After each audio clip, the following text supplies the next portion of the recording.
Welcome to episode 93, Magical Household, Overview and Kitchen. Join us as we talk about how magic shows up for us in our whole house, and then specifically in the kitchen. And the ways in which the kitchen can symbolize the alchemical process, but also the ways in which the kitchen is fraught for many of us. Stay tuned. Welcome to the Witchy Wit podcast, where we look at life through a witchy lens. I'm Kimberlyn. I'm Leilani. At Witchy Wit, we explore current events, Ideas, music and books, and experiences in ways that recognize energy and life in everybody and everything. We are both real witches. And we bring two real perspectives through the lens of our different ages, Races, and backgrounds. with a healthy skepticism for what we have been told is true. Our conversations are raw, candid, and vulnerable. Join us as we cast a spell to uncover what we each know is true in our intuitive, witchy selves. Welcome to episode 93, Magical Household, Overview and Kitchen. Thank you so much for joining us today for our discussion about the magical household. Before we do that, we'll start with a check-in, then move into talking about the magical household, which I'm excited is going to be a multi-part series. Yes, exactly. And then after that, we'll close with a poem. And so we'll do the overview, and then we'll actually hone in on one room, which is going to be our kitchen. The kitchen. And then a poem. That sounds awesome. So, but before we do that, why don't we just kind of talk a little bit about what's been going on in our lives since we last got together? Okay. I'm feeling like I feel called to go first. Okay. Well, I honor and support your feeling. Okay. I don't really have like a really great check-in. I just wanted to share honestly and vulnerably in hopes that it's a good act for me to just be transparent, and then in hopes that maybe somebody out there would it would hit for them too, and maybe it would do some good there. I am at an 11. Like my feelings. Wow. Like I noticed it. So whenever we started doing the plan for this episode, I was thinking about my check-in. I was trying to figure out like the reason, like what's causing it. And I was like, it could be this, or it could be this. It could be going back to work. Like, 'cause I'm a teacher. Mm-hmm. It could be going back to work. You know, the Camino was really intense, and maybe this is part of the fallout. Well, I don't know. Maybe it's like some pressure that I feel around dance. Like maybe that could be it. And then like my acro training hasn't been like the way that I would want it to be. Maybe it's that. And then like my partner is he's in like a residency program. And so that's been really intense for him. And so like there's been less availability in our relationship. And so I was like, what is it? And then as I'm driving here, I was thinking, because I hadn't figured out the answer. And I was thinking, well, you know what? Maybe it's all of those things. And maybe the lack of an answer is a part of the... Yeah. I had noticed that I had been feeling very emotional. And I'm a person that I've always had big feelings, even when I was little. Like I'm an intense person. And I'm... Wait. Shocking. Right? I'm an intense person. I'm a dramatic person. I have a lot of energy. And so I'm feeling big feelings, and I think just with a lot of things going on, I just have less, it just feels like I have less space to hold it all, and it's like a laundry basket that's overstuffed with, Right. So that's just where I am. And I feel strongly committed to not like disengaging from the things in my life that I know I love. And also, I'm really trying to find moments to like stay home and not do anything, while also like, for example, like I'm not going to quit teaching dance because I know that with some love and nurturing, these feelings will unwind. And in the long term, I think that like I want to stay engaged in that way. And in this moment, it's just. I would like to disengage, but that's just, I'm not going to quit my job sort of thing. So I'm just trying to balance like real world expectations of like how I want my life to look, but also self-care but also like I'm not just going to go on a 3-week vacation and sit by a pool because I'm choosing to go to work, you know. So thank you so much for sharing that. That I think, well, first of all, I'm honored that you chose to share that with me and our listeners. Yay. And that you're willing to open up about that, because I would imagine for a lot of people, the not knowing might cause them to kind of hold on to it until they had an answer that they can, you know, when someone asks. And so, you know, that kind of the process that you're in sounds like it's really, really deep and hard and messy. And I so appreciate your sharing it while you're still in the process, not at the end, right? And hopefully there will be an end. You know, I think so. And I want to share that I have a pretty healthy relationship with my beliefs about work. So like when I get off work at 4:45, I'm like, close my laptop, walk out. It's like very rare that something would keep me past my work hours. And then also being a part of our community, I have a deep sense of honoring of self-care with our circle. So there's like less nuance around that in like other communities that I'm a part of. And I just feel grateful that there are places where I know that I can say these things and also be supported. Yes. Yeah. And I'm holding you in my heart. I'm holding you in your process and the not knowing and the anxiety and all of that in my heart. So you know that you can call on me if you need it, right? Thank you. Yeah. Thank you. How about you? Okay, so normally, look, I'm trying to remember your phrasing. It's like, okay, now we're going to do a hard left or something. Yes. Okay. So, mine is a little different. I play viola da gamba in an early music group, and I don't know if I don't know if I'm you may know this, but I'm pretty sure I haven't mentioned this on the podcast. I don't think you have. Yeah, it's okay. So I've played 2 concerts with them so far, and in one was at a church, so we all just wore black and white, and then another one it was for Shakespeare's birthday. This is back in the spring. I just wore all black, and everyone else wore their Renaissance garb, and some of these people are like intense. I mean, some of them are just like whatever that, you know, long dress with long sleeve, you know what I mean? But other people like do research, and they're like, they're a German piper from the 1400s or whatever. Right. And our leader has like 4 or 5 authentic outfits, like with the boots and the cod pieces and the places to hang your dagger. And I mean, he's a recorder player, so I don't, you know, but you know, he is, and you know, the leather belt and and when he walks by, it's like, fuck, he's hot. I mean, you know, when you have all that stuff kind of gathered together, it's just amazing. Anyway, so we'll be playing a couple of Christmas concerts. And so I decided that I'm going to bite the bullet. I started looking like on Etsy and Amazon to buy the dresses and stuff. And I said, you know what? Because I'm going to need, because I play viola da gamba, for people who don't know, is kind of like an early version of the cello. So I need to have really broad shoulders so that my arms can really work when I play. And so there's certain requirements that I have to have. And then I'm not a small girl myself, for my outfit. So I decided I'm going to make one. And I talked with a friend who she makes her Ren Fair outfits. So she said she was going to coach me. And people at home can't see this, but I have a pattern that I got from Amazon for like $20, but it has a number of different types of outfits. I think you were looking at it, and I've kind of fixed on which ones I'm going to do. Which ones are you excited about? I'm or excited, what do you like about them? Yeah, I'm excited about. So there's 2 that are this one. Where it's kind of a square neckline, and then a broad sleeves that tie on. At this time, most of them tie on, or this one. So where the sleeves are a little bit closer to the arm. And in discussing this with my friends, because she said, so what class are you, and all of this kind of stuff.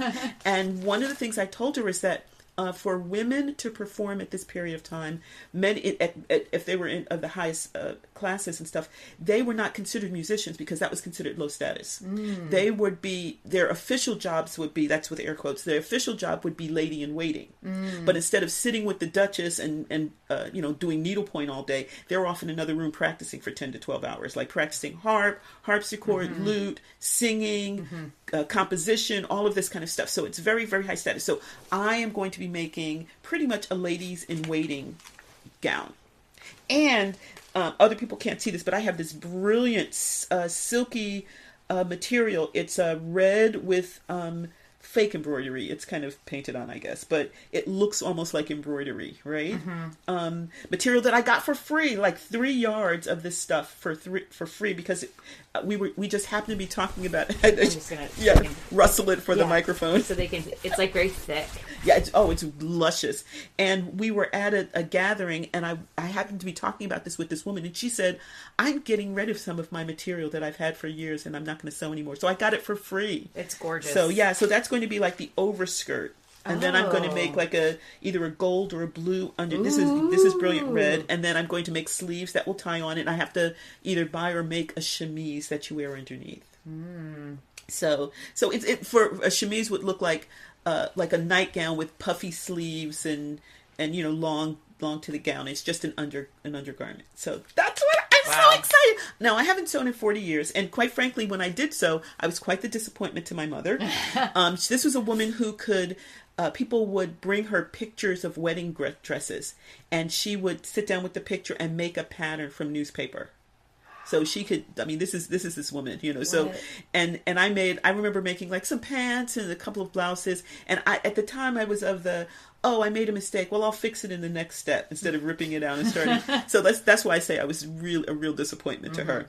But I'm going to, since then I have learned, the best way to repair a mistake is to actually, go back and redo it.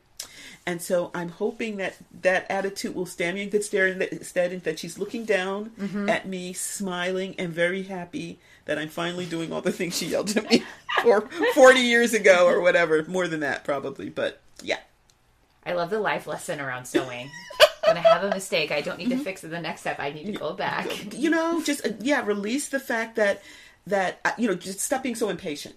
And that was, I think, a lot of it. And just, maybe admit I made the mistake and go back and repair it. Right? It is a life lesson. I never thought about that. Thank you for giving me that perspective. But and hopefully I'll have some wonderful lessons and a beautiful dress. Yes. Yeah. Yes. So I will keep you updated on this. I need it by December. So and there's a Ren Fair in November. So maybe so maybe I'll have it ready by then. I love that. So yeah. So shall we dive in to the Magical Household? Yeah. So this is an idea that we had thought about a while ago, and in fact, I don't know if you remember this. Almost 10 years, probably more than 10 years ago, we did an intensive on that in our home circle, where I think we did like one day was one room or whatever, but we're going to condense it into an hour. Yes. Yeah. But the idea being that when you're thinking about a magical household, just like anything else, there's an energy. Like everybody's house, whether you're a witch or not, has energy. Whether you acknowledge it or not. Every house, in my opinion, has energy. And so what are the ways in which we can think about the energy in our house and in the various rooms, and maybe call upon that to make our lives better, right? Yeah, I agree. And I think thinking about so for me, am I only a witch when I step foot into our magical space of our circle, or am I only a witch whenever I'm walking in the woods, by myself? Or am I a witch all the time? And I see it and I manifest that and I connect to the magical sacred presence no matter where I am, whether it be my kitchen, my bathroom, the grocery store, the woods, our circle, and I have real strong feelings about that. And obviously we're doing this, so it tells you that where we stand. But that for me, my spirituality and my faith is not confined to a building that I go to once a week. Right. And one of the things I was thinking about as we're going into this is, obviously we're going to be talking about how we think about this, but maybe this might encourage other people to think about, okay, so, look around, sitting in the room, how does it make me feel? Like, what are the things that go into this? So hopefully this will give some people some insight into how they can approach their own energy. So a couple of things I'd like to just kind of talk about really briefly is, as we think about our home, this is in the overview, as we think about our home, for many of us, we have private and public spheres. So for me, my public sphere is my living room, my dining room, where people come in and they're there. And, the energy might be a little bit different than from my bedroom, where it's just me and, well, right now it's just me. But you never know, or it might be someone else who's considered part of my private life, right? And that for me is highlighted by the fact that I have two bathrooms. So I have a bathroom up front, which is the public, and then the bathroom in the back, which is always messier, et cetera, and that's my bathroom. And how are the energies different, right? So one of the things that I think about is welcoming, like maybe for me. What's welcoming, what invites people to come in and sit down, feel comfortable eating at my house, because I'm sure that you've been to places where someone says, oh, come and have some dinner. Oh, no, I'm good. Right. So what are the functions of those different types of spheres, and how do we manipulate that? Yeah. And then, okay. So another thing I like to think about is, when we think about the function is, what. So as we think about our house, how do we think about our house? Is it like a place to store your shit? For me, I try to think of it as my sanctuary from various anxieties, whatever, of the outside world. A place where it's my energy, and I don't have to worry about other people's energy. I don't know if you've ever given any types of thought to something like that. I think so. I think we're thinking similar things. One of the ways I experience it is, I consider myself a ritualist. I love ritual, and I really love ritual in community. Whenever I am away from community, I don't enjoy ritual alone. And so I used to think, okay, so that just means like I am pretty divorced from my spiritual practice unless I'm in my sacred community. Oh, wow. And actually, talking with one of the women that we interviewed, who's a hedge witch, and listening to what she said and being in circle with her, what she helped me realize is I was not understanding that actually I was constantly in ritual. I just wasn't using fancy words or holding up an athame to the certain corner and repeating a phrase that actually my practices in my house were a ritual. I was just living it so that it felt mundane, but it really, I gained a lot by tapping into the fact that it wasn't.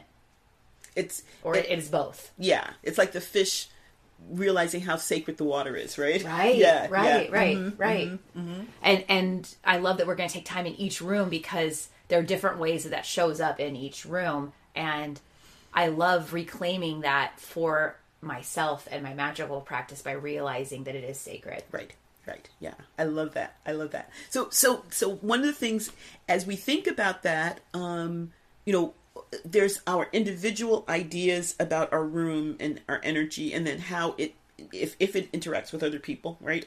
One of the things that I think about the first thing that came to mind when I thought about, okay, the witchy household are kind of these, these images that we have where, like, people come into my house and they say, oh, she's not, I have like a little altar, and often it doesn't look like an altar. It might just look like an end table with some strange decorations on it, right?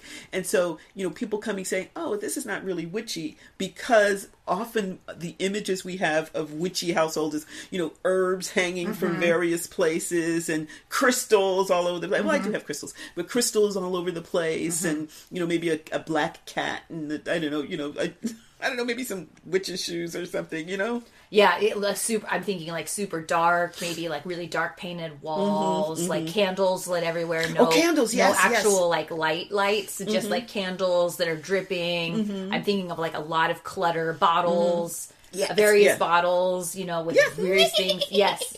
All that sounds really great to me. Yeah. But I don't. Yeah. We could use that to decorate our house in the woods, remember? Yes. But that's kind of, you know, that's kind of this forward presenting, you know, kind of, not necessarily, I'm not saying that by doing this you're participating in kind of this outside image, but that's kind of the stereotypical image that we have. And so I think one of the things that witchy people may be confronted with is, okay, is that me, or, you know, or what's me? And then sitting and seeing what really is their expression or their impression of it, right? Like how they're living it, even if they're not actively doing witchy things in their house, right? Can I share? Sure. When I come into your house, I find witchy things that I see. I can spot witchy things, and I think if I didn't know better, if I didn't know, like let's say I knew you from something else.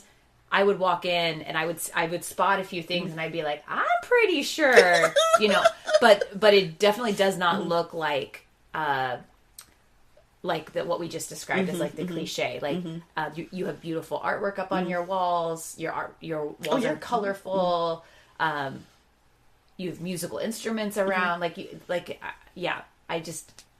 think I would spot a few things and be like, But I think somebody else might come in and either overlook or disregard those few things. Exactly.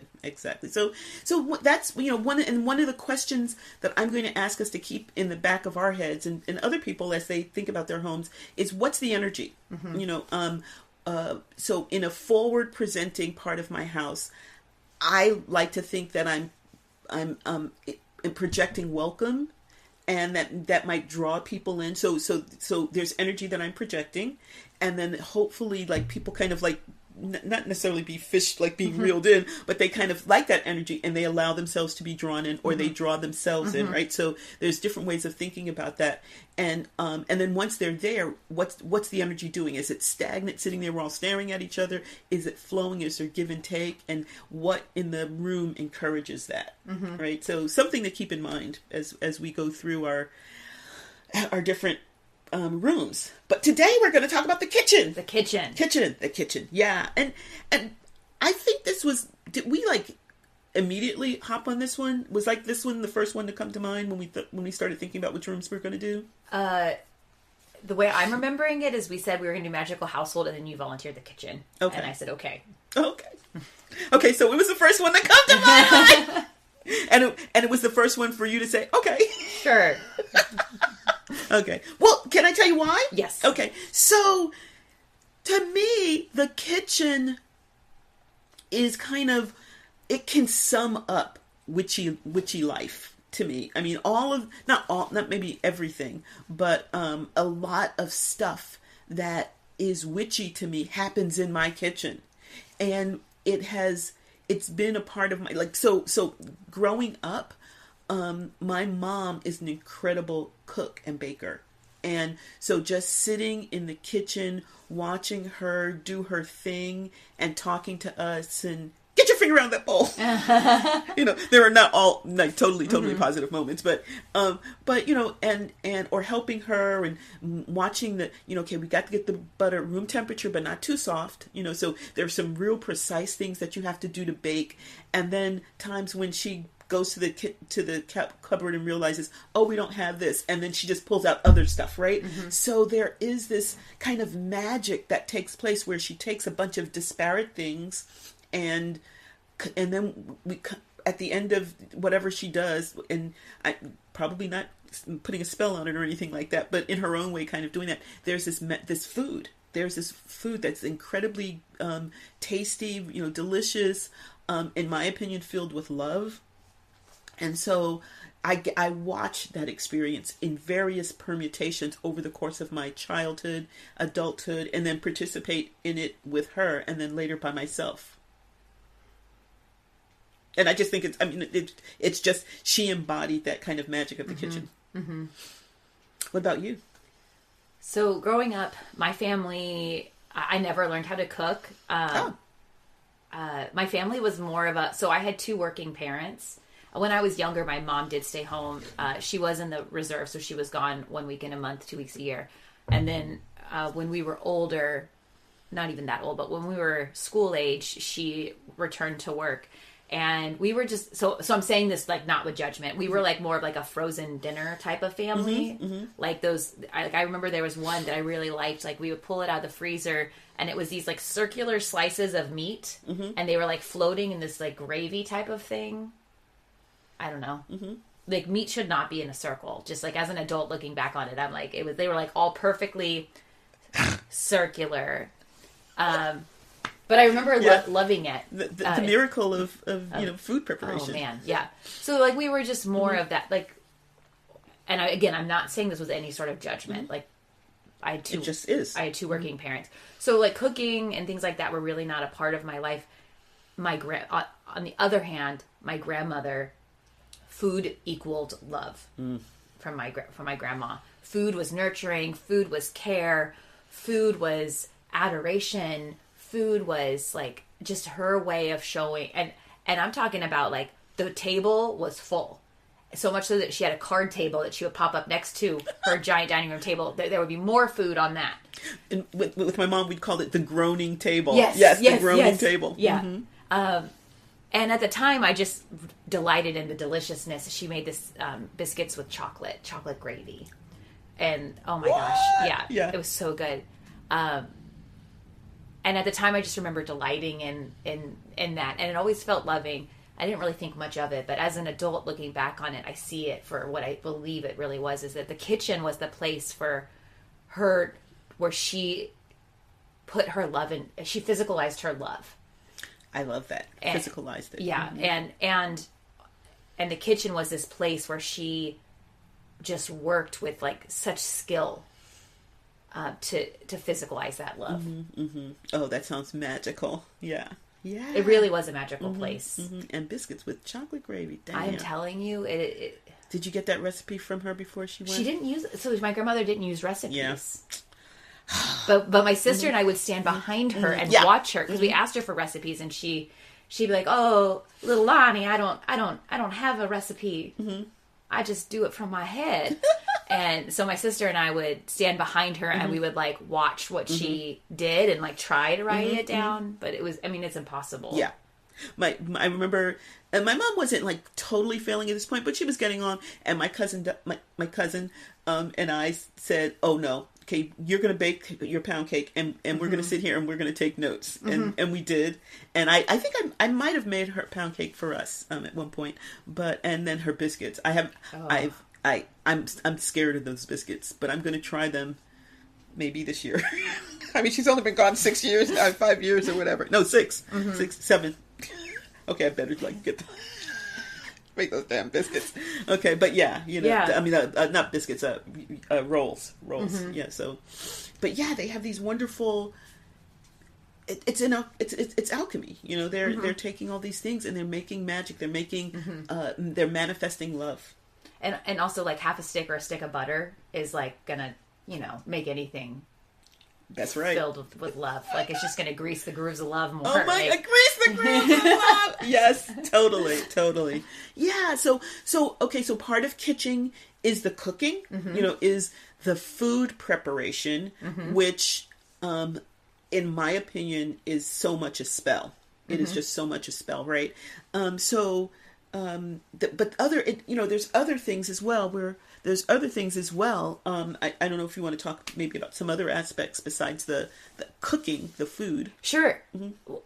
So one of the things that I really love, there's a saying by Hippocrates, "Let food be thy medicine and medicine be thy food." And I think that there's like a whole bunch of like really gross ways this can show up in our world with like elitism and food and all that stuff, and also understanding like the concept of food deserts and how people don't have access to fresh fruits and vegetables. So like I definitely I'm holding that in my understanding as well. and just learning like, which something that I think is pretty separated from our culture, which is that there are these pretty simple connections that can be made with certain types of food. And not even saying it's like this weird root from like Indonesia, you know, that like costs $50 a pound or something, like, you know, just something as simple as like a certain type of tea, like red clover tea is like good for when you're menstruating. It can help with stuff like that. Or we had these amazing like herbalists that were in our group and naturopaths in our group. And I remember at one point I was talking to her, one of them, and I was telling her about something, and she's like, when in doubt, nettle it out. Oh, that's right. Yeah, she like said that to me, and I was like, what is nettle? And she's like, oh my God, you know, and I just blew her mind, and then she blew my mind with like what it was. It's just like a tea, and she like, just drink it. And she's like, and another time we were talking, and she's like, there's a reason why holy basil is called holy basil. Yeah. You know? Yes. Yeah, so, and also there were really complex intricacies of like going on a hike with her down a farm road, and she would like pull things off the trees, which is like really cool, but that's like a whole other level. But I'm just talking about like just simple things like cherries or turmeric that I have in my cupboard, and like, oh, like cherries are anti-inflammatory, like eat those, you know. Yeah. And so, you know, I'm going to take a little bit of step out of this conversation and go on a bit of a tangent. Okay. But it just reminds me so much of the fact that we don't, you know, we used to know this stuff. We used to know, you know, you can nibble on some dandelion and that would help, like if that would help a child with worms, right? You know, and we don't know this information anymore because, you know, many of us live in urban situations and we're divorced from that, but also there's no mechanism for us to learn that. And one of the things that I just remember, obviously it was like 8 years ago, 8 to 10 years ago, Michelle Obama was having, you know, the urban gardens and teaching and having and I remember someone was interviewing her something about, I think it was spinach, and then she just spouted off all of the advantages, you know, all of the things that spinach, you know, iron, it helps you to absorb these other things. That's the kind of stuff that would be so helpful to people and would be so helpful to our government, because you were talking about food deserts, but you know, when you have situations where a woman, the only thing she can do, like she's just come off, you know, working 8 to 10 hours or whatever, she has hungry kids, you know, it's just simpler to go to McDonald's. It's simpler to just go to get fast food. And even if she knew, oh, it's so much better for my child to have spinach, first of all, you've got to find it. You've got to go shop. You've got to make, you know, you got to use it enough time that it doesn't go bad. You know, there's so much knowledge that we could have, but we need a structure so that it becomes not only available, but it becomes actually accessible. Thank you so much for saying that. And it drives me crazy. I'm going to hop on this tangent because I feel really passionate about it.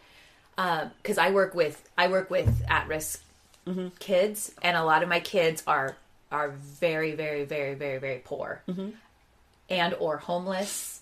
They don't have a lot of advantage to them in where they live and what they have. And at one day I was at a school, and some of my kids showed up with Taco Bell, and a teacher made a comment about, like, you know, they don't have a lot of money. Like, why are they eating Taco Bell? Like, they should be making food and eating at home.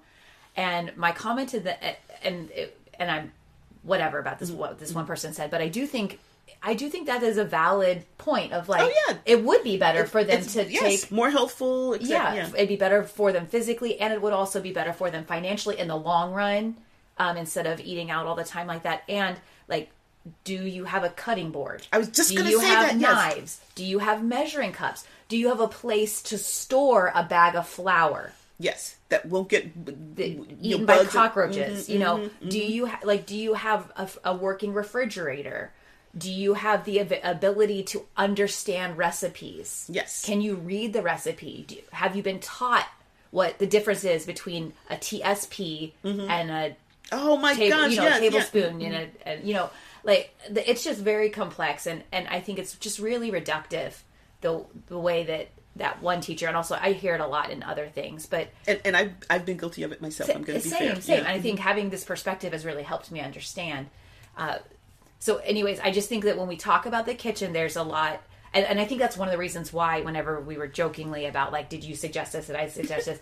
For me, I have a lot caught up in the kitchen around this type of thing, around like poverty and education, and I think there's like a lot of like race and gender things tied up in the kitchen too. Oh, sure. And as a woman who, I would like to say that I do not embody many of the traditional, conventional roles that are pushed by our culture. I feel a lot of feelings around the way I'm supposed to show up in the kitchen, what the kitchen should look like, what my kitchen should look like, how I'm supposed to behave, who I'm supposed to do that for in the kitchen. So it's just, there's like a lot. Yeah.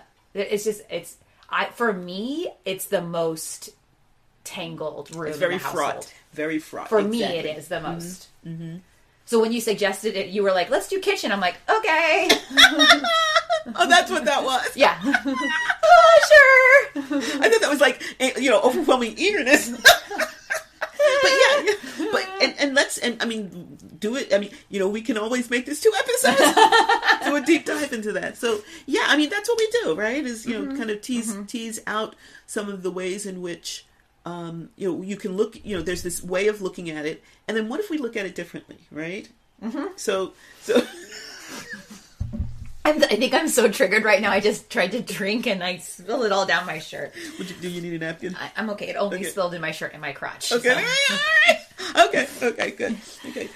So yeah. Okay. So this whole idea of the kitchen and food, again, we're tapping into a lot of unspoken, these tacit quote unquote understandings of our culture, and then how we approach it if we're coming outside of that culture, right? And so yeah, and I'd love to keep coming back to this idea. And for me, so much, and this is why it's one of those things, like when we're talking, we always come back to that mother intensive that we did where nobody wanted to go. Nobody, because we thought it was going to be, the mother, and that is one of those really fraught things that has so many different different dynamics and so very triggering. And because for me the kitchen is so associated with pleasure. And it's not for a lot of people. I mean, it could be neutral, for some, but for other people, it's a place where you go to the cupboard's bare, or I still remember this. Someone told me the story like 50 years ago. They had drank something, and when they got to the bottom, they were like these cockroaches that were stuck to the bottom of their glass, and so. Yeah, sorry. But so for some people, are you okay? Wait, do you really need a moment? I know that was my experience. I've had several decades to okay. to get, but this idea where the kitchen is not a place of pleasure or magic. It's a place of fear. It's a place of of maybe resentment, of anger, because it's not a place where you can count on being nurtured. Yeah. And so as we talk about this, I'm trying to keep that framework in my mind. So as I share my experience and share my lens, that I'm always cognizant of the fact that it's just mine. And as I'm sharing this, then I don't make these expectations that for other people it's the same thing. A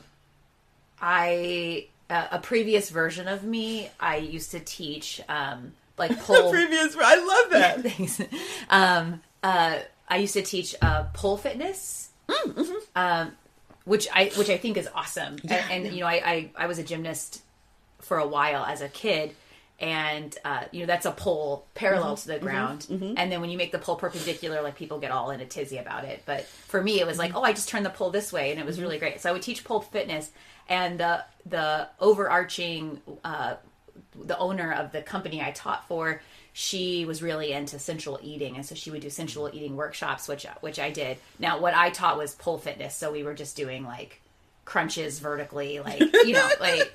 Yeah. It was more strength based for me, which I think Oh, I see what you're saying. Yeah, Gotcha. like it was definitely more of a pole fitness class for me, like when I taught it, but there were other things there that were not that way. But she taught the central eating class, and it was just a really beautiful experience. As somebody who has never really accessed food in that way before, just delighting in it. Like you one time did a thing where we peeled an orange or we peeled a peach. A peach, yeah. And like the way you walked us through sensual senses, the five senses of experiencing it. Yeah, I definitely, I'm trying to move away from it, but I was more of like, I've made the comment of, if I could just, like photosynthesis my food so that I didn't have to stop and eat, you know, or if there was just like a drink that I could just every day drink the same thing 3 times a day and not have to think about it, I would do that because it's just more practical. Yeah, yeah. You know, and then you walk in with your peach ritual and blow my mind, you know. And I went to the sensual eating workshop and it blew my mind. I'm like, oh, damn. Are you saying essential or sensual? Sensual. Oh, okay. Gotcha. Sensual okay. eating workshop. I was definitely more in the essential eating. It's like, I got to eat to stay alive. Yes, right. Yeah, yeah. And eating sometimes annoyed me because I'm like, I have to stop what I'm doing so I can go eat. How annoying. Oh my like, God. I just wish I could photosynthesize, like, just stand out in the sun and keep doing what I'm doing. Yeah. So. Just like smear, like, keep going. Yeah, gotcha. Or like a Camelback. Yeah. You know, just drink it in. Mm-hmm. I mean, there is a reason why I took like nutrition bars with us on the Camino, and every day I just put a bar in my bag and I just like ate it as we walked. Yeah. So, wow. Yeah, no, I'm definitely in the live to eat, like not eat to live, but the live to eat part. Yeah. So there we go. I think two different women. Yeah, like more eat to live, but I think I am more slowly understanding. It's like a light, like slowly turning on in that live to eat. When you take me to, there's a restaurant where, what is the cheese thing? Oh, the raclette. Man. Yes. Where it's melting, and man, they take a knife and they're not cutting it. They're scraping off the melted part of the cheese onto the bread, and yeah. See, that's we have visual. You can smell the warm cheese. Later, you'll have the sense of it in your mouth, like you'll be touching it with your mouth and tasting it. Yeah, and then there's the experience of picking it up, and I'm salivating right now. Good. And also, you make me tea every time you come over, and I find myself excited for the tea. Oh, it's kind of gray today, but it should taste okay. I still was excited. You were like, I don't know, and I'm like, this is great. Well, good. I'm glad. Well, and again, this is a reflection probably of my mother's groaning table, and just the way I was raised, but also it's that part of it's a gift, but it's you gift me by drinking it. And you know what I mean? So it's energy sharing. There's the little bit of the spell that when I'm measuring the stuff in the water and the thing, and I think back you'd mentioned a guest that we had on. Oh my gosh, that would be 3 years ago now. Yeah. Oof. And she talks about how she thinks about where the water came from. And as she's making her tea and she's stirring it and looking out her window, and all of that is a part of the experience of eating something. That energy goes in there. So we keep saying we're moving from food, but we keep talking about food. Yeah, would you be down to talk about... Oh yeah, so the kitchen is also a great place for doing other things, right? So things that require, like you need the stove top or whatever. So I often do some crafts there as well, and so I use my kitchen for making candles. Because I need the heat to melt the wax, and then since everything's there, I like the stove top, the cooktop makes a perfect kind of staging area to because I can pour stuff on there, and it's easier to get it off the melted wax off of the cooktop than it is the counter. So I use that to make candles. I put deodorant down. I don't make deodorant. What I do is, I'm like really cheap. You know how if you have the deodorants that are like a solid, and after you use most of it, there's still like all that solid left in there. So what I do is I save up until I have about 5 or 6 of them. Then I scrape all of that out, and I put I have a little boiler that I use for my candles and stuff, and I melt coconut oil and melt those all down in there, and then I froth it so it becomes more whipped, and I put it in heat-proof jars, and I have like a little spatula, and I have the deodorant, and it's more of a cream or salve texture, and I use that. Wow. I know. I know. You're like amazed at, damn, you're cheap. Wow. But it's beautiful because it's coconut oil, which is really, really helpful. I've gotten every single frickin' penny out of that. Yes. Those Yes, deodorants, and they're I get them from my essential oil company, so they have essential oils in them. So it's pretty, yeah. I almost shudder to admit this, but I really love doing that. I mean, when you say you get them from your essential oil company, I too would want to get every penny out of them, because it's not like the cheap stuff you get at our grocery store. So that actually makes more sense to me now that you say that. yeah, but I know when I was telling that, your face went like, okay, I'm not going to judge. I'm I'm definitely judging. And then you said the essential oil thing. I was like, oh yeah, that makes sense though. Yeah, so I have like a little jar of that, and then I have it's like a wooden spatula, and I use that to apply it. I love that. It's actually pretty sweet. And then I also make things like charcoal masks and stuff. I have big jars of charcoal, and then I use my coconut oil and various oils and stuff like that to make a mask that's so nurturing. So you brought a charcoal mask to one of our retreats. Oh, did I? Okay. Yeah, and I remember we did it, and then we sprayed ourselves off with a hose outside.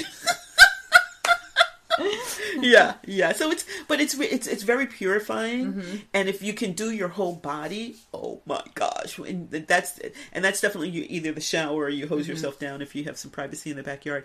But when you come out of that, it just I feel so. I don't want to say pure or clear or whatever, but I just feel so alive. My skin is kind of tingling. I think it's really, you have to also be careful what you put on after. I put on coconut oil because your pores are open, and they like really open because you're like gotten all anything that's sitting in there. And then, so you just like, I would not want to put on some commercial stuff that I'm not sure what's in there. Yeah. But it's an amazing feeling. I just feel so open to the world when that happens. I love that. Yeah. But we digress. Gotta go. And then one of the things I've always loved knowing why things work in the kitchen. Like, okay, so you boil your water for tea, right? Your water starts boiling about 204, and 212 is like the traditional boiling point. And then you're supposed to let it drop back down to 202. So I always thought, why don't I just boil it to 202 and be done? Get the water up to 202. But do you know who Alton Brown is? So he used to be on the Food Network a lot. I don't know if he still is, because I don't get the Food Network, but he does the chemistry of, I like I've seen some of the stuff he does. I love that. Like why cheese curdles, that kind of stuff. And I used to say, oh, I want to have his firstborn child, because he was my hero. I loved understanding, how like pork fat works, or like, why, how to, like, what's the difference between the various types of cacao and things like that. Oh, he was amazing. And then a kind of more contemporary version of that on conventional, on I don't know, Apple TV or something, was Lessons in Chemistry. Have you heard about that show? It was about a woman who was a chemist, but she couldn't, in the 50s, and she couldn't make it as a chemist, but she had a food show where she would talk about the chemical underpinnings of cooking. It was amazing. And like women, they showed the women coming, like sitting in the audience with their cat eyes glasses and their the notepads and talking about it. It was one of those things that to me was kind of an analogy of that really thinking deeply about that, not in a spiritual way or a witchy way, the way we do, but really digging into it, which I really appreciate. I love that. I was just making chocolate covered I was making homemade Reese's peanut butter cups that are like no added sugar, low fat, high protein, because I've been spending more time in the kitchen because of like whenever my doctor told me about being really close to being pre-diabetic, I've been really working on putting up a good front against my jeans. Yeah. So I was making these for a family dinner I'm going to tonight, and my chocolate seized up. And I didn't know why. And so I was just standing there like, dang it, you know? And so then I figured out what to do to get it back. I like Googled it. And then, but then I stopped cooking for a little bit, and I was like, but why? And I was reading about the molecular structure of the chocolate atom. I love it. And like what happens when water is introduced, and how the water molecules are attaching to the chocolate molecules. And I was just totally taken away by this concept of like, there's a reason. Yeah. What is going on with this chocolate? But not just like what happened. Oh, water got in it. But like, why? Yeah, why did the water make that difference? And I feel like that's so magical. It is very magical. And then being able to tame it. And actually I ended up not being able to fix it. But I like rolled it into little balls, and now I have like little, because this is like really expensive. It doesn't spike it's like a special type of chocolate sweetener stuff. And so I like rolled it into little balls. So now I have like little chocolate treats. Yay! Made out of the seized chocolate. Yes. Excellent. Well, and that's nice too. Yeah. A couple of little nuggets. I was not about to throw that away. No, not when I paid that much for it. No. See, now you're relating to my deodorant, aren't you? So yeah, there you go. Okay, an analogy that makes my deodorant example a little bit more understandable. We are one. We are one. Indeed. We were talking about some of the, like these ideas of what takes place in a witchy household. Would you care to talk a little bit about cauldrons? Yeah. So I think I'm a pretty practical person. Cauldrons are such a symbol of a witch. You know, many of the silhouettes are a witch on a broom, and if the witch isn't on a broom, she's normally stirring a cauldron. And that's just one of those things I geek out about, because when we think about what really is a witch, I think of this healer. You know, I think of a wise woman who knew how food was used, knew, like you said, like earlier, about like, oh, this is happening, like eat this, you know. You're struggling with this, put this herb on it, you know. Like just I could just talk for days and days and days about that, about the wise woman, and then what patriarchy and capitalism did to her. But that's did another, to us. But anyways, that's another discussion for another episode. But just to like super simplify it, these cauldrons, they're not just a decoration, and they're not just like a silhouette of like a witch stirring it, like hocus pocus, but like they really were for like this mundane purpose. And I use that really loosely because I actually think that it is a mundane purpose to cook, but I also think it's incredibly spiritual to cook. So I just picture these cauldrons were the center of the household, just like the hearth was the center of the household, and the cauldron was the symbol for feeding and nurturing and health care. Yes. And even bathing, you know, it was everything. This cauldron was everything. And then to think about like soups and stews being put in it.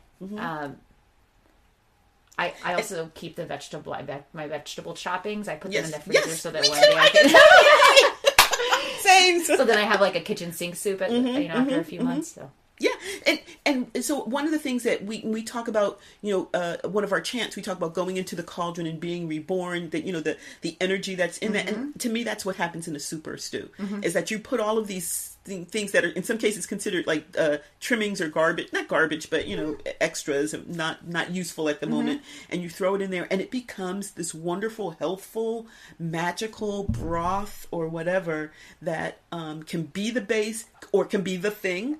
Right. And so it in my opinion, the process and knowing all of the details and all of that is good, having what Alton Brown tells me, but also the energy of the cauldron is a part of that. And so even if I didn't know, and often the practitioners didn't know, but they just knew if they did this is going to happen. Right. And so that kind of magical energy, and it's not just what happens in the pot. The fragrance goes throughout the house. I learned that when I burnt my bones. Yeah. So the fragrance goes throughout the house. And the cauldron itself, I mean, it's this heavy iron thing. It can be used so I put in our outline Dutch oven cooking. So are you familiar with that? So a Dutch oven cooking, you take something that's like a cauldron. It's, the Dutch oven's the big heavy metal with the lids, and you could bake rolls in them. You could put stuff in another pan. You get it hot because it holds heat, and it diffuses it so evenly that you can bake other things in it, biscuits, you make coffee in it, beans, whatever. And it really is super good with holding heat. And one of the examples I had, remember we had a ritual where we had this huge cauldron. I mean, it was huge. Yeah. It was like we could both sit in it and take a bath in it if we needed to. And we did something where I guess the fire was in the cauldron and it got super, super hot. And then what we hadn't thought about, okay, the ritual's over. It's time to go home. How are we going to get this cauldron home? Because it was so hot, we couldn't get it back into the person's car. But you couldn't diffuse the heat. We couldn't do. It held the heat too much. Yeah, I think we just left it there, and someone came and got it the next morning. I mean, that's how efficient these things are at holding the heat. So touche, cauldron, touche. So the cauldron. I mean, there's a reason why it is kind of the symbol of the witch, because energetically it has these properties, and then just for sheer fucking cookery, you can't beat a cauldron. I do love what you said though about the symbolic nature of the cauldron, and so even though our culture has really reduced the cauldron to like the double toil and trouble, and believe me, I can get behind the MacArthur witches. Like I love that. I said MacArthur witches, the Macbeth witches. I wondered. The wrong Mac. Okay. I can get behind the Macbeth witches. I love, I'm a fan, and I love when I see cauldrons. I see all that. I instantly tap into the wise woman. I instantly tap into that history and the magic of the alchemical things that are occurring in that cauldron, and also the symbolism that someday I am going to go back into the cauldron and be reborn, just like my onion scraps, just like the spines from my kale, Yes, like someday I will also, I am my onion scraps. Yeah. And I will be reborn out of it. I love that. I never thought of it that way, but that makes so much sense. Yeah. So, okay, so then one of the things, I kind of mentioned this in passing, but one of the things I thought we could discuss really briefly is this idea of, so in the kitchen, we have a couple of different, we have tons of different attitudes, but I'm going to just juxtapose two. One is the right tool for the right job. And by that I mean you have like the proper type of paring knife or this, that, and the other. Everyone has that drawer with all of those tools in it, right? Versus kind of magical spontaneity where it's like, okay, I feel like doing this. Okay, let's just grab this butter knife and yes. Yeah. Are you one of those? I'm partially both. Okay. I feel, first of all, I do. Now, this is one of the things that Alton Brown really ingrained in me, is that you should have no monotaskers. So everything should, if it only does one thing, unless you do that one thing every single day, and you do it every single day, you shouldn't have it in your kitchen. So for example, a tofu press. What? A tofu press. Its only job. There is a tofu press? Yes, its only job is you put the tofu in it, and it's like a clamp, and you tighten it, and it presses the moisture out. Okay. Super smart idea. Yeah, I use plates, and I put a book. In a book. Yes, I use pans. And a book. Yes, that's right. Yeah. That's another good use for your cast iron. Yeah, because it's heavy. Yeah, yes, heavy. I too will put a cauldron on top of it. Yeah. But a tofu press is a single. Yeah. And I've looked at tofu presses. What else? Can it press anything else? Can you press? What else can you press? I don't know. Yeah, so I guess it is definitely a monotasker. Yeah. I mean, it's in the name, right? Right. But sometimes you can take something that's used for like an egg slicer, like a hard-boiled egg. You can use that. You can slice cheese. You can slice, you can slice other things with that too. But yeah, you're right. I can't think of one other thing that you press. And I'm not here shitting on tofu presses. Yeah, because you almost bought one. I still am considering one. And if you if you are using tofu every day, get that tofu press. That tofu, or if it's hard for you to lift a cauldron, get that tofu press. Yeah. But I hear what you're saying about like. unless you have like a giant kitchen where you could store monotask things. Or if you're eating tofu 3 times a day or whatever, and you want the nice salt, you want to fry it and all that kind of stuff. Yeah. When I was making that chocolate, the homemade Reese's peanut butter cups, I needed a double boiler.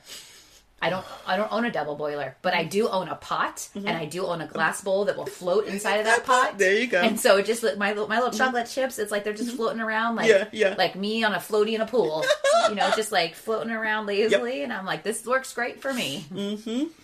Exactly.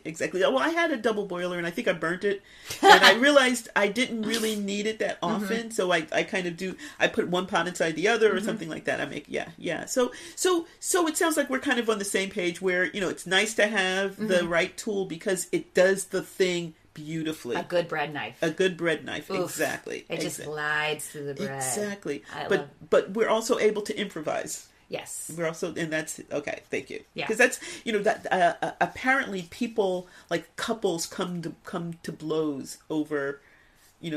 One is one type and the other is another type, and so I just wondered about that. Yeah, I think I would get annoyed with a large amount of monotask equipment if I had to deal with it, move around it. I think I would get annoyed with it. Yeah. And I find myself every once in a while having accumulated some of those things and going through and saying, now, when was the last time I used this? Yeah, right. So, and of course, I don't throw it away immediately. I put it in a box out in my garage. I do, but I do that too. Yeah, because it's like a purgatory. And yes.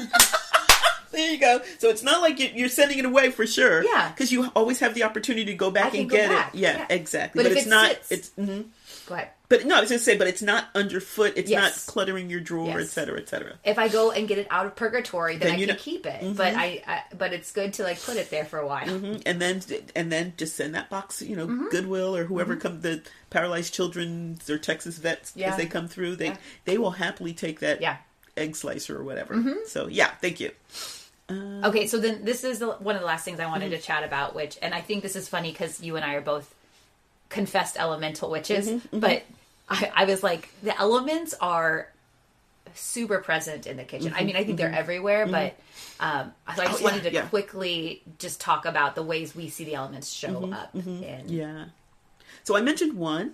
The smells of the food wafting throughout your house, whether you want them to or not. And I sometimes think of that. Sometimes you're coming over and it's like right before dinner and I'm cooking like a roast or whatever. And I'm wondering, like, does that like totally squick you or... No, I think it's delightful. Okay. Yeah. Okay. I also said the science of cooking, which I love that we've already talked about. Yes, the mentality of it. Like me looking up, like, why is my chocolate seizing? Oh, yeah. Speaking into the food. Oh, my God. I love doing that.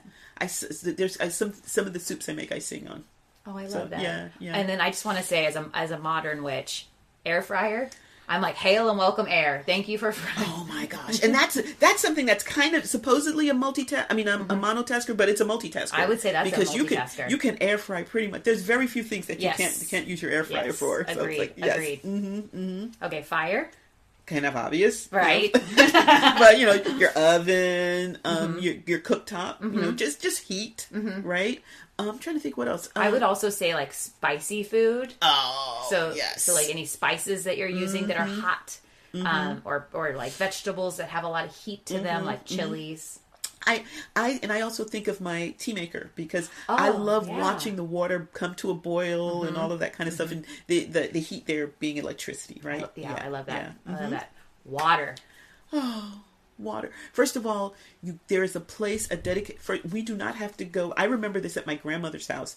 We had to go out to, it was like a cul-de-sac, and it was half of the people in the cul-de-sac were relatives. And there was a water pump, and you had to go out and get your water from the pump. That also tells you what else we had to go outside to do, right? So, which is one of the reasons why, so I think it is one of the miracles of modern life that I can stumble out of bed and go into my kitchen and just lift a lever and water comes out into my, you know what I mean? That's something that's only been the past, for in this country, the past maybe 150 years that you can expect that. Yeah.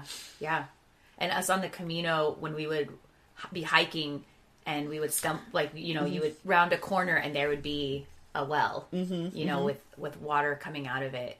That really helped me frame how magical it is. Oh yeah, for sure. But we also see it in, you know, the liquids that we use in our cooking, vinegars, and which are also alchemical, right? Because yes, we talked about.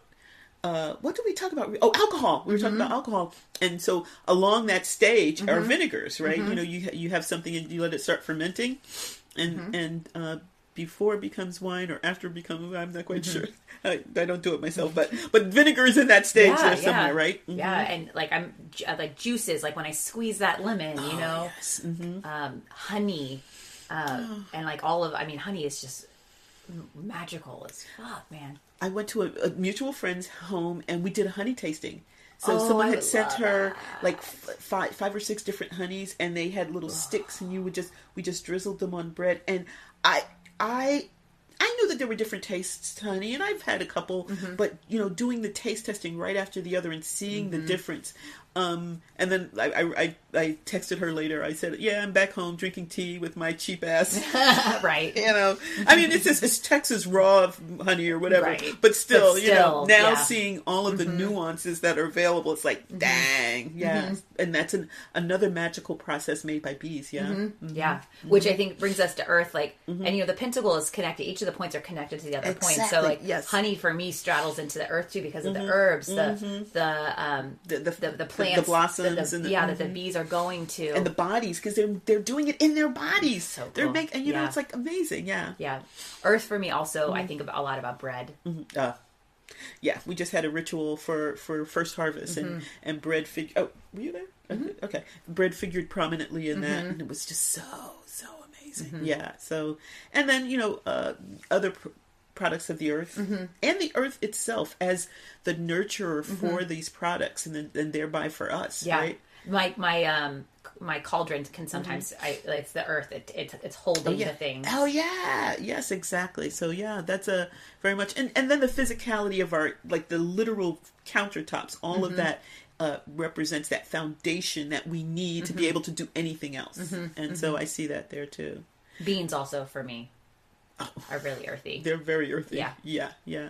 And then just spirit, I think, in terms of the energy that in at least I feel swirls in my kitchen, kind of like, again, connecting all of those different elements and making, you know, kind of supporting and promoting and creating the alchemy.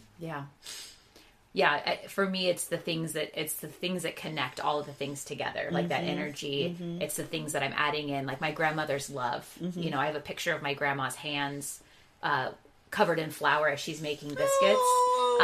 Like that to me is like, it's the things that exist without and within. For sure. Well, that was a fun elemental speed round elements. I know, exactly. So, can I talk a little bit about why I picked the poem? Sure. As we move into that, we mentioned it a little bit earlier about, for me, the kitchen is a complex place, and I could talk a lot about the elements and how I love it. And I have a lot of feelings about what it represents to women, and that's tied to like the stereotype of the cauldron, and it's just a very complex place, culturally and historically, and I feel as I move through my life, the way that I'm living it, I am confronted. I choose to confront that. So I think this poem is really beautiful, but it also holds that. So that's why I picked it. And what is the poem? So the poem that I picked is called "Women Whose Lives Are Food, Men Whose Lives Are Money." It's by Joyce Carol Oates, and it was copyrighted in 1978. And I think that that's really useful because it brings up some of the issues that we were talking about in terms of how people view the kitchen in terms of gender and status and class. Shall we? Mid-morning Monday, she is staring, peaceful as the rain, in that shallow backyard. She wears flannel bedroom slippers. She is sipping coffee. She is thinking. Gazing at the weedy, bumpy yard, at the faces beginning to take shape, and the wavy mud in the linoleum where floorboards assert themselves. Women whose lives are food, breaking eggs with care, scraping garbage from the plates, unpacking groceries hand over hand. Wednesday evening, he takes the cans out front, tough plastic with detachable lids. Thursday morning, the garbage truck whining at 7. Friday, the shopping mall open till 9. Bags of groceries unpacked, hand over certain hand. Men whose lives are money, time and a half Saturdays, the lunch bag folded with care and brought back home, unfolded Monday morning. Women whose lives are food, because they are not punch carded, because they are unclocked, sighing glad to be alone, staring into the yard, mid-morning, mid-week, by mid-afternoon, everything is forgotten. There are long evenings, panel discussions on abortions, fashions, meaningful work. There are love scenes where people mouth passions, sprightly, handsome, silly, manic. In close-ups, revealed ageless, the women whose lives are food, the men whose lives are money, fidget as these strangers embrace and weep and misunderstand and forgive and die and weep and embrace. And the viewers stare and fidget and sigh and begin yawning around 10:30. Never made it past midnight, even on Saturdays. Watch their braven selves perform. Where are the promised revelations? Why have they been shown so many times? Long-limbed children 1,000 miles to the west, hitchhiking in spring, burnt bronze in summer. Thumbs nagging, eyes pleading. Give us a ride, huh? Give us a ride.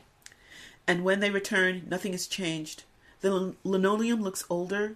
The Hawaiian chicken is new. The girls wash their hair more often. The boys skip over the puddles in the GM parking lot. No one eyes them with envy. Their mothers stoop. The oven doors settle with a thump. The dishes are rinsed and stacked. And by mid-morning, the house is quiet. It is raining out back. Or not raining. The relief of emptiness reigns. Simple, terrible routine. At peace. We hope you have enjoyed the magic that has unfolded here at Witchy Wit. It would be great if you would help make Witchy Wit possible and get access to exclusive content by donating on Patreon. We'd love it if you join our Witchy community and enjoy shareable content on Instagram, Facebook, and YouTube. Would you do us a big favor and support us by rating and reviewing us wherever you get your podcasts? It's free and helps witchy folks find us. Feel free to email us at witchywitpodcast@gmail.com. We love to hear from our community. Reach out and let us know what's brewing in your cauldron. New episodes are released every second and fourth Friday. Follow us on your favorite podcasting platform so our episodes go right to your playlist. You can listen as you ride your broom. Stay witchy, y'all!